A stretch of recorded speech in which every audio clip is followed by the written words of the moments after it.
Hello, Dr. Baker. I just wanted to tell you my story. I'm a 23-year-old, and 3 years ago I got schizophrenia, a horrible, horrible disease. At that time, I already knew about the carnivore diet because I had already had depression and heard about it from Jordan Peterson. But I just didn't believe that it could help with my psychotic symptoms. Jumping to about April last year, you told me on Rivero about Chris Palmer. It then took about another year until last February where I discovered a podcast with him and where he said that you should try it for at least 3 months. I started March 1st and it's now May, and my psychotic phases have drastically reduced. I hope I can one day reduce my medications, but time will tell. I now have a job, which I am capable of doing and capable of keeping, and I intend to go to university in the fall. I just want to thank you for everything you're doing and for the tip with Chris Palmer. You're changing lives. Thank you from the bottom of my heart. Okay, so Chris Palmer is a MD at Harvard University who's doing a lot of research into schizophrenia using dietary strategies, including ketogenic and carnivore diets, and seeing significant results. And what I see day to day is a tremendous improvement in mental health symptoms of all different types. Like I said, it's whether it's schizophrenia, depression, or anxiety, or bipolar disorder, PTSD, borderline personality disorder, ADHD, even signs of autism, all improve with diet. And this is really interesting. If we look at some of the research on this, here's a study looking at lipid levels. And what they show is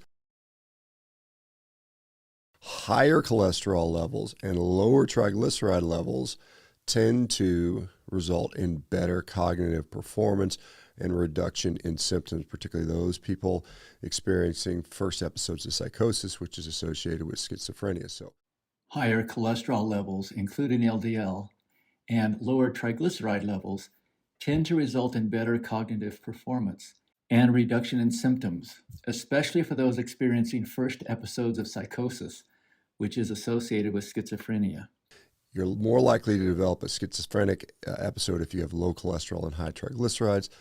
Again, how do we modify that through diet? Yeah, low-carb diets tend to reliably drive down triglycerides and can be associated with an elevation in cholesterol.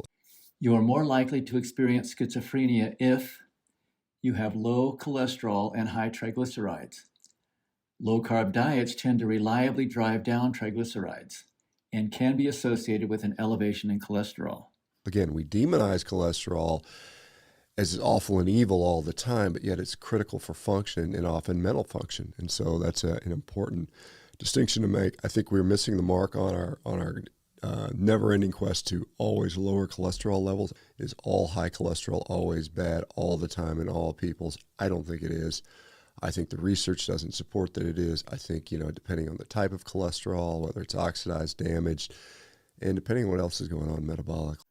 Cholesterol is important for functioning, including mental functioning.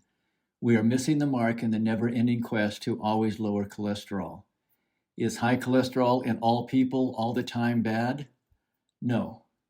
Research doesn't support that it is. It depends on the type of cholesterol, and only if it is oxidized or damaged, and what else is going on metabolically. Annotated and summarized. Easy to share with loved ones. The description below the title for this video has these summary points.